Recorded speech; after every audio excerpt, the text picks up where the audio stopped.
ঘুম থেকে উঠেছি প্রায় 4:30-র দিকে। এখন বাজে প্রায় 5টা এরকম। তো এখন কিন্তু বেশ অন্ধকার টাইপের রয়েছে, মানে খুব একটা সূর্য এখনও উদয় হয়নি। আর মা দেখি ভোরবেলা উঠেই মাত্র ডাল বাটা শুরু করে দিয়েছে, কারণ আজকের একটু বড়ি দেওয়া হবে। শীতকালে দেখতেই পেয়েছো অনেকে ব্লগে, শীতকালে বড়ি দেওয়া হয়েছিল, আর সে বড়িগুলো সবাইকে দেওয়ার পরেও অল্প কিছু ছিল। তো সেটা প্রায় দিনই রান্না চলছে, মাছ দিয়ে, এটা দিয়ে, সেটা দিয়ে। তো আজকের দেওয়া হচ্ছে মানকচুর বড়ি। আর মানকচুটা কিন্তু আমাদের বাড়িতেরই গাছে। তো সেটা তুলে নিয়েছিল মা কালকের দুপুরে, আর তুলে নিয়ে সব পরিষ্কার করে রেখে দিয়েছে। আর এখন দেখো মা ডাল বেটে রেখে দিয়েছে।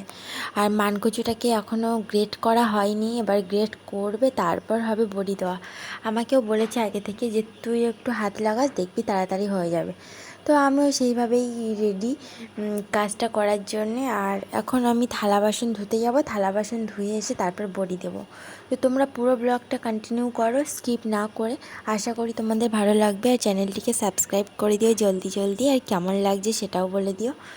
তো সূর্য উঠে গেছে দেখতে পাচ্ছ, হালকা হালকা করেই। তাহলে সূর্যের তেজটা দেখো এখন থেকে এরকমই, তাহলে দুপুরবেলা কত ডিগ্রি হয় সেটাই দেখার বাকি। এই কদিন তো প্রায় 43 ডিগ্রি তাপমাত্রা ঘুরে বেড়াচ্ছে আমাদের এদিকটাতে, ভীষণ গরম। দুপুরবেলা হলেই যেন অস্বস্তিকর হয়, কোথায় যাব, মানে একটা লু বয়, যেন লু বয়ে যায়। তার জন্য ফ্যানের হাওয়াটাও ঠিক গরম লাগে, আর গায়ে যেন ঠিক ফসকা ফসকা পড়ে, এতটাই গরম একটা ভাব বেরোয়। আমি এখন থালা বাসন ধুয়ে নিয়েছি, তোমাদের সাথে ভিডিও শেয়ার করছি। তো এখন যাব বড়ি দিতে। আর আরেকটা মজার জিনিস, সব থেকে ভালো, এদিকে সূর্য উঠেছে দেখতে পাচ্ছ, আর এদিকে দেখো আকাশে এখনও চাঁদ দেখা যাচ্ছে। এখন তো 5:30 বাজে, 6টাও বাজেনি। তো তার জন্য দেখো এই যে এখনও চাঁদটা ডোবেনি, কত সুন্দর লাগছে না দেখতে। সূর্য চাঁদ দুজনই একই সাথে বসবাস করছে, একই আকাশে সাথে সাথেই উঠে আছে এখনও। এবার চাঁদটা ডুবে যাবে, সূর্য ভীষণ প্রকারে উদয় হবে, তখন রোদের তেজে মানুষ শুধু খাই খাই করেই ঘরের মধ্যেই চলে যাবে। আর মা দেখো এখানে মিক্স করে নিচ্ছে হাতে। তো আমাদের কিন্তু মিক্সার নেই, আর মিক্সারে বড়ি খুব একটা ভালো হয় না, অনেকে দেয় শুনেছি, যেমন আমার মাসিমণি আরও অনেকে। তো ওরাই বলে ফোন করে যে খুব একটা বড়ি ভালো হয় না মিক্সিতে। তাই জন্য মা তো এমনি সারা জীবন ধরেই শিলনোড়াতেই কাজ করে গেছে, আর এখনও পর্যন্ত করছে। আর বিউলির ডালের সাথে মানকচু গ্রেট করা ওটাই দিয়েছে, ঠিক আছে। তো এটা কিন্তু খুব ভালো লাগে টেস্ট, মাছ দিয়ে রান্না হলে। তারপর আমি একটু চলে গেছিলাম বড়ি দিতে, মা বললো ছোট ছোট করে দিতে, আর আমি সেই বড় বড় করেই দিচ্ছিলাম, আর গালাগালিও খাচ্ছিলাম। আর আমার মেয়ে দেখো সামনেই বসে আছে, পুরো ক্যামেরার সামনে গিয়ে। যাই হোক, তোমরা পুরো ব্লগটা দেখবে, আশা করি তোমাদের ভালো লাগবে। আর এখন বাজে 7টা, রোদ উঠে গেছে প্রায়, মার গ্রেট করতে করতে টাইম লেগে গেছে, তার জন্য আমি হাতে লেগে দিচ্ছি, না হলে আমি আবার আজকে চলে যাব একটু, এখন বলবো না তোমাদের, সেটা সারপ্রাইজ থাক, কোথায় যাব দেখতে পাবে। আর সব ভিডিও তোমাদের কন্টিনিউ দিচ্ছি, ঠিক আছে। তো এইভাবে করেই দেখো বড়িটা দিয়ে দিচ্ছি, ছোট বড় সব রকম, সবসময় তো হাতে সমান ওঠে না, তো সেই রকমভাবেই দিয়ে দিচ্ছি। এখনও পর্যন্ত কোনো ব্রেকফাস্টই করিনি, ব্রাশ করা তো হয়েই আছে রাতে, তারপরে সকালে একটু চোখ মুখ ধুয়ে নিয়েছিলাম, আর নিয়েই ওই যে কাজে লেগে গেছি। আমার বাবা এখনও পর্যন্ত ওঠেনি, ঘুমোচ্ছে। এখন শরীর ভীষণ খারাপ যাচ্ছে আজকাল, ওষুধ খায় প্রচণ্ড, একদিন ওষুধ না খেলে নয়, সেই রকমভাবেই সবার দিন যেভাবে হোক এগিয়ে যাচ্ছে।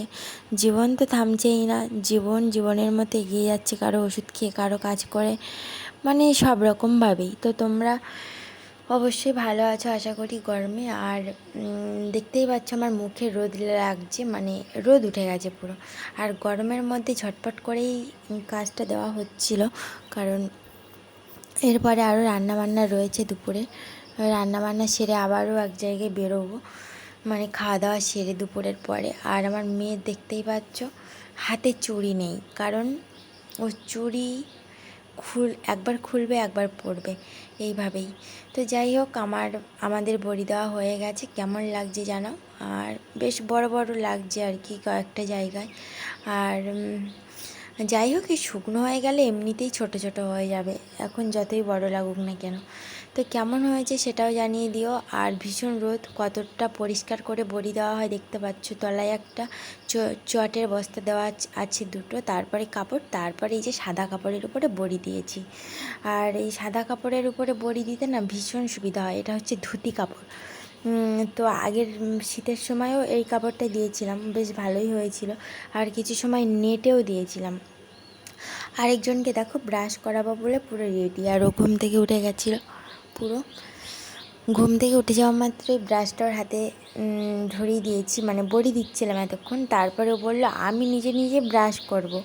তো অবশেষে ওকে ব্রাশ করিয়ে দিয়ে একটু খাওয়া দাওয়া করে আর চলে এসেছি নারকেলটা ছাড়াতে। মা বললো এই নারকেলটা ছাড়া, তোরা তো চলে যাবি, তো নারকেলটা ছাড়িয়ে ফেললে এক্ষুনি নাড়ু করে দেবো। তো সেই জন্যই নারকেলটা পটাপট ছাড়াতে বসে গেছি। আর এটা কিন্তু গাছ থেকে পড়েছি, দেখতে পাচ্ছ, একদম ঝুনো নারকেল। কাটতে কাটতে হাতে পুরো ফসকা পড়ে যাচ্ছিলো, মানে দাটা এতটা হচ্ছিল, আর শুকনো তো জাম খাচ্ছিল। তো সেইভাবেই, তো চলো পুরো ভিডিওটা দেখতে থাকো আর স্কিপ না করে। ভীষণ গরমও লাগছিল, আর আমি পুকুর পাড়ে চলে এসেছিলাম ভিডিও করতে, মানে সরি নারকেল কাটতে। তো নারকেলটা ছাড়াতে ছাড়াতেই আমি কাহিল পুরো। আর আমাদের কাছে খুব কম নারকেল হয়, তো এবছর ডাব এখনও হয়নি, দেখা যাক কী হয়।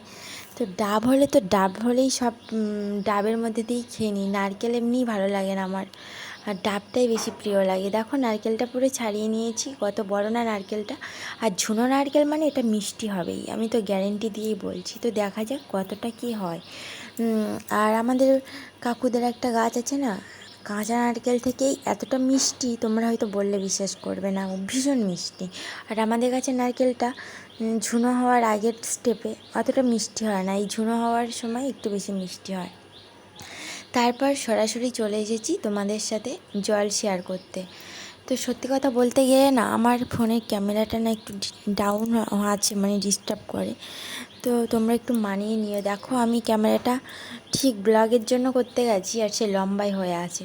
তো যাই হোক, সেটাই আপলোড করে দিচ্ছি, কিচ্ছু করার নেই। আর এই যে 3 দিন পরে আমাদের ফাইনালি জল এলো, মানে 3 দিন ধরে এই পাইপটা লাগাচ্ছিল লোকটা, মানে দাদাটা এই গা দিয়ে কাজই করছিল না, ইচ্ছা করেই গাফলতি করছিল, হচ্ছে হবে, যাচ্ছি যাব, এরকম একটা কিছু ব্যাপার, বুঝলে। তো সেইভাবেই এই যে জল পড়ছে এখন দেখো। আর আমি আগে কিন্তু অনেক কলসি হাঁড়ি সব ভর্তি করে রেখে দিয়ে এসেছি বাড়িতে, আর এটা হচ্ছে বাড়ির উঠোনে। তো পরের বাড়ির ভিডিওতে তোমাদেরকে শেয়ার করব যে বাড়ি কোথায় আর জলের মানে লাইনটা কোথায় আছে, ঠিক আছে। তো চলো, এখন জল ভর্তি হয়ে গেছে বালতি, আমি এবার বন্ধ করে দিই, বাড়ির দিকে যাব। আর ফাইনালি খাওয়া দাওয়া করে বেরিয়ে পড়েছি, ঠিক আছে।